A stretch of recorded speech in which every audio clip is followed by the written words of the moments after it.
Most welcome to my YouTube channel. Hello दोस्तों, आज मैं आपको बताने जा रहा हूँ 100 ट्रिक म्यूजिकल फीट की। इसके साथ के साथ दो चार क्वेश्चन हम लोग प्रैक्टिस भी करेंगे, निकाल के भी मैं बताऊंगा कि मेरी ट्रिक कैसे काम करती है। आपको पता होना चाहिए कि कोई भी इम्पोर्टेंट एग्जाम इंग्लिश लिटरेचर से संबंधित रहता है, चाहे वो पीजीटी का हो, जीआईसी लेक्चरर का हो, यूजीसी नेट का हो या असिस्टेंट प्रोफेसर का हो। 99% चांस ये रहते हैं कि कम से कम एक क्वेश्चन जो है वो जरूर पूछा जाता है म्यूजिकल फुट से रिलेटेड। ठीक है, एक एक क्वेश्चन बहुत वैल्यू रखता है। यदि आप इस कठिन क्वेश्चन को सही कर ले जाते हैं तो फिर आप हजारों लड़कों के आगे खड़े हो जाते हैं। तो चलिए शुरू करते हैं। ये जो म्यूजिकल फीट हैं, ये कोई भी पोएम जो लिखी जाती है तो उसमें मीटर को चेक करने के लिए कि राइटर ने किस मीटर में लिखा है। उसने भाई टेट्रामीटर लगाया है, ट्राईमीटर लगाया, पेंटामीटर या हेक्सामीटर लगाया है। और जो मीटर लगाया भी है तो उसमें उसने किस प्रकार के सिलेबल्स का यूज़ किया है, कौन सा फुट यूज़ किया है। उसने आयम्बिक फुट यूज़ किया है या फिर ट्रॉकियाक यूज़ किया है, स्पॉन्डी यूज़ किया है। ये सारी चीज़ें चेक करने के लिए म्यूजिकल फीट को पता होना जरूरी होता है। आपको पता होना चाहिए कि इंग्लिश लिटरेचर में सबसे ज़्यादा जो पसंदीदा मीट्रिक फुट है वो है आयम्बिक पेंटामीटर। ठीक है, ज़्यादातर पोएम शुरू के जो आप देखेंगे एलिजाबेथन और रोमांटिक एज तक, रोमांटिक रिवाइवल तक आते आते जितने भी राइटर्स हैं उसमें ज़्यादातर राइटर्स ने जो अपनी रचनाएं, अच्छी रचनाएं लिखी हैं उसमें आयम्बिक पेंटामीटर का यूज़ किया है। तो आयम्बिक चाहे वो पेंटामीटर में यूज़ किया जाए, टेट्रामीटर में यूज़ किया जाए, सारे यूज़ किए हैं, लेकिन ज़्यादातर की मैं बात कर रहा हूँ, चाहे वो हेक्सामीटर में यूज़ किया जाए। तो what is iambic pentameter, what is hexameter? तो हेक्सा, पेंटा, टेट्रा, ट्राई सारा हम लोग दूसरे वीडियो में देखेंगे। अभी सिर्फ हमको पहचानना है कि भाई हम कैसे पहचान पाएँ कि इसमें कितने सिलेबल्स हैं। ठीक है, तो हम लोग देखते हैं। आयम्बिक पेंटामीटर बहुत फेमस है। जैसे आपको अगर याद होगा लाइन जो लिखी गई है, the curfew tolls the knell of parting day डडम करके, उसमें जो है वो आयम्बिक पेंटामीटर का रिदम आपको देखने को मिलता है। तो चलिए चेक करते हैं। सबसे पहला जो है वो है भाई फरिक। इसको दूसरे शब्दों में डी ब्रेक भी बोलते हैं। क्या बोलते हैं? The break. तो जो फरिक या डी ब्रेक होता है, अब आपको रटना पड़ता है कि भाई बैठ करके रटिए। पहला भी अनस्ट्रेस्ड है और दूसरा भी अनस्ट्रेस्ड है। ये तो एक तरीका हो गया, आप रटते रहिए। अनस्ट्रेस्ड है ना, फिर आई एम में अनस्ट्रेस्ड स्ट्रेस्ड, फिर स्ट्रेस्ड अनस्ट्रेस्ड, फिर स्ट्रेस्ड स्ट्रेस्ड, फिर अनस्ट्रेस्ड अनस्ट्रेस्ड अनस्ट्रेस्ड, फिर स्ट्रेस्ड अनस्ट्रेस्ड अनस्ट्रेस्ड, फिर अनस्ट्रेस्ड स्ट्रेस्ड स्ट्रेस्ड। तो this is very confusing and it takes a very long time to understand, to remember। तो क्या कोई ऐसा सरल तरीका हो सकता है? जो मैंने सरल तरीका अपनाया था वो मैं आपको बता रहा हूँ। देखिए, ये जो वर्ड्स हैं इनका प्रोनाउंसिएशन कुछ भी रहे, लेकिन आप अपना एक निजी प्रोनाउंसिएशन बना करके आराम से सॉर्ट आउट कर सकते हैं। जैसे मैं आपको पहला वाला पढ़ के दिखाता हूँ। पहला है फ्रिक या फिर डी ब्रेक, लेकिन मैं इसको हमेशा क्या पढ़ता हूँ? फिर मतलब शॉर्ट, रिक मतलब शॉर्ट। क्या पढ़ता हूँ? फिर रिक, बोलने में ही दोनों शॉर्ट। और मैं कभी भी डी ब्रेक नहीं पढ़ता हूँ। क्या पढ़ता हूँ? D book short. ये मेरा सिलेबल। ये वाला देखिए यहाँ भी लिखे हैं, ये वाला अनस्ट्रेस्ड का है। अनस्ट्रेस्ड मतलब जो जिसमें आपको जोर नहीं देना है। ये वाला स्ट्रेस्ड का है जिसको आपको जोर दे करके पढ़ना है। तो ये अनस्ट्रेस्ड और ये स्ट्रेस्ड है। तो आपको फरिक को कैसे पढ़ना है? Ferric, D book, ferric, D book. 10 बार आप पढ़ लेंगे, आपको याद हो जाएगा। उसी तरीके से हम दूसरा देखते हैं। इसका सही प्रोनाउंसिएशन देखेंगे भाई है आयम। अब आप पढ़ते रहिए आयम और जाइए एग्जाम में, फिर आप रटिए, फिर लगाइए कि इसमें क्या हो सकता है। लेकिन एग्जाम के लिए जब मैं इसकी तैयारी करता हूँ तो मैं फिर इसको मैंने उस समय आयम्ब नहीं पढ़ा। मैंने अपना ट्रिक लगाया कि भाई इसके प्रोनाउंसिएशन से ही कैसे मैं पकड़ सकूं, तो मैंने इसको आयम्ब नहीं, मैं इसको पढ़ा याम, याम। आप समझ सकते हैं, याम। पढ़ेंगे अनिश्चित रहेगा, याम पढ़ेंगे श्रेष्ठ रहेगा। आप एग्जाम में जाते ही इसको देखेंगे, अरे ये तो अयाम्ब है। मतलब पहले वाला अनिश्चित है, याम मतलब दूसरा वाला श्रेष्ठ है। तीसरा देखते हैं, ये है चौकी। अब आपकी मर्जी, आप क्या पढ़ते हैं। मैं इसको पढ़ता हूं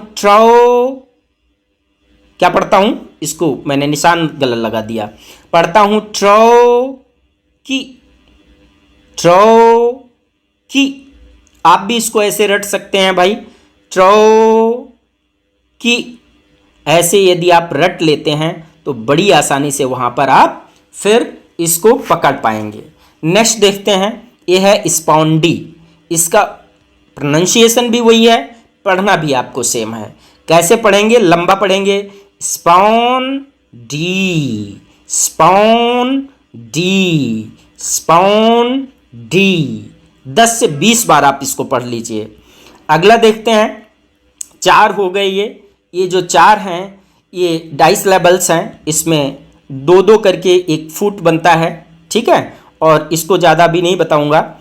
और फिर ये है ट्राइस लेबल्स, जो 3 स्लैबल को मिला करके 1 फुट बनता है। तो ट्राई स्लैबल्स में पहला है वो है आपका ट्री ब्रैक, लेकिन आप ट्री ब्रैक पढ़ेंगे तो गलत हो जाएगा। इसका उच्चारण आप करिए tree book, tree book, tree book, tree book. आप रट लीजिए ट्री ब्रक, जैसे देखें ट्री ब्रक, आपको तुरंत एग्जाम में याद आ जाएगा। मैं अभी आपको करके दिखाता हूं। अगला है आपका है ये एम्फीब्रक।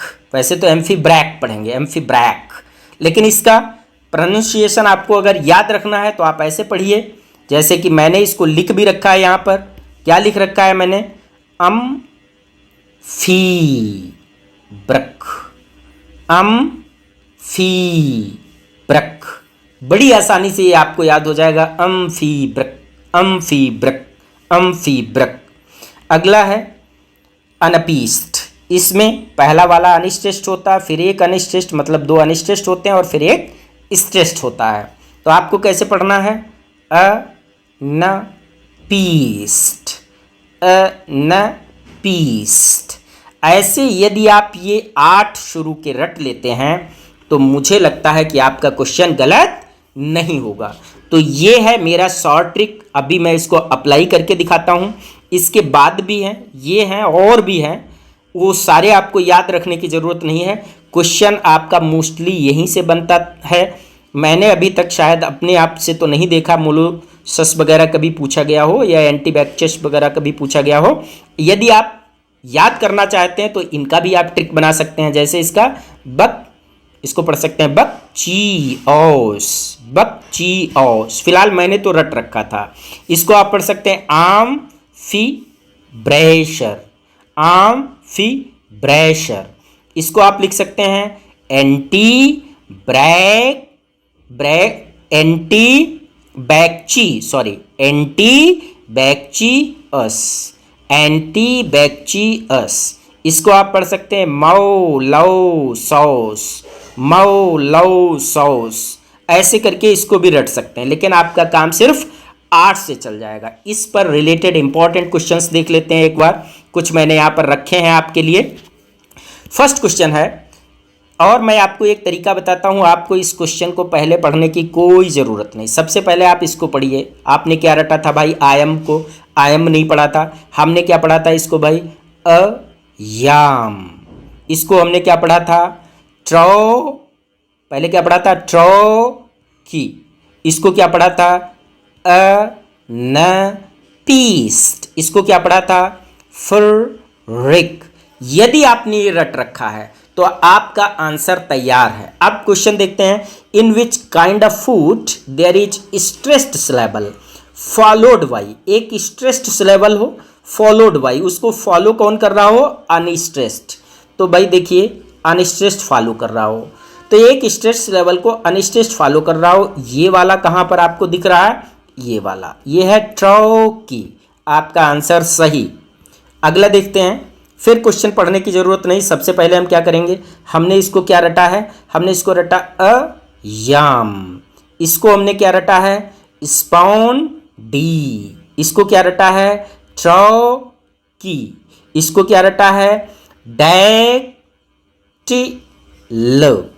अब देखिए क्वेश्चन देखते हैं।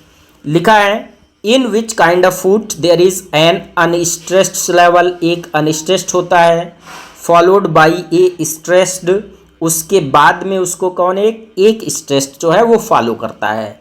तो भाई अनस्ट्रेस्ड है पहला और बाद में स्ट्रेस्ड है, किस में आएगा, याम। आपका आंसर ए सही। नेक्स्ट देख लेते हैं, 3-4 क्वेश्चन और हैं। इन पहले हम देख लेते हैं, हमने इसको क्या पढ़ते हैं भाई, इसको हम पढ़ते हैं फिर रिक, इसको क्या पढ़ते हैं हम, इसको पढ़ते हैं ट्रॉकी, इसको क्या पढ़ते हैं स्पाउंडी, रटेंगे तब आपको पता चलेगा। इसको क्या पढ़ते हैं फी ब्रक, फी ब्रक। क्वेश्चन देखते हैं। In which kind of foot there are 2 consecutive stress लेवल्स, 2 कॉन्सिक्यूटिव स्ट्रेस लेवल्स किस में आते हैं।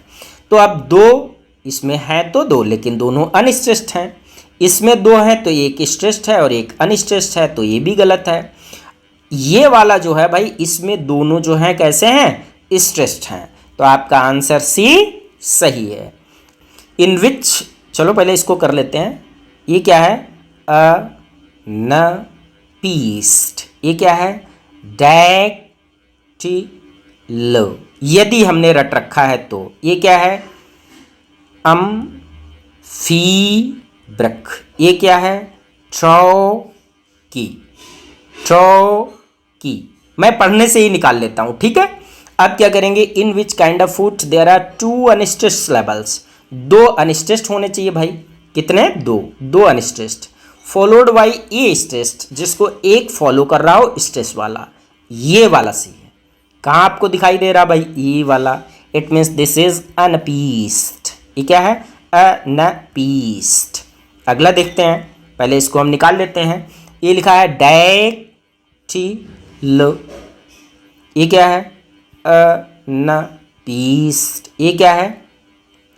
ट्री वाले में आपको याद रखना कि भाई 3 निकालने साउंड, आपको कितने, 3, ये 3 का है ही, तो क्या पढ़ेंगे ट्री ब्रक। ये वाला मैंने पढ़ा नहीं, ना मुझे मालूम है और ज़्यादा जानने की ज़रूरत भी नहीं। क्वेश्चन देखते हैं। In which kind of foot there is stressed लेवल, कहाँ पर एक स्ट्रेस लेवल होता है, फॉलोड बाई 2 अनस्ट्रेस्ड, इसको 2 अनस्ट्रेस्ड फॉलो कर रहे हों, तो ये वाला आपको कहाँ मिलेगा, ये रहा। आपका आंसर जो है डैक्टिल सही है। लास्ट क्वेश्चन आपका है, पहले इसको हम लोग निकाल लेते हैं। याम, फीब्रक, डैक्टिल, ट्रॉकी। यदि आपने रटा है तो आपको कुछ भी देखने की जरूरत नहीं, कुछ भी याद रखने की जरूरत नहीं है किस में कितने सिलेबल हैं।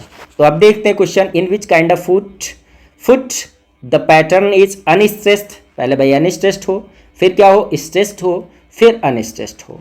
तो आपने देखा अनस्ट्रेस्ड, स्ट्रेस्ड, स्ट्रेस्ड, पैटर्न आपको कहाँ दिख रहा है, ये दिख रहा है, पहले अनस्ट्रेस्ड है फिर स्ट्रेस्ड है, stressed, it means answer B is correct.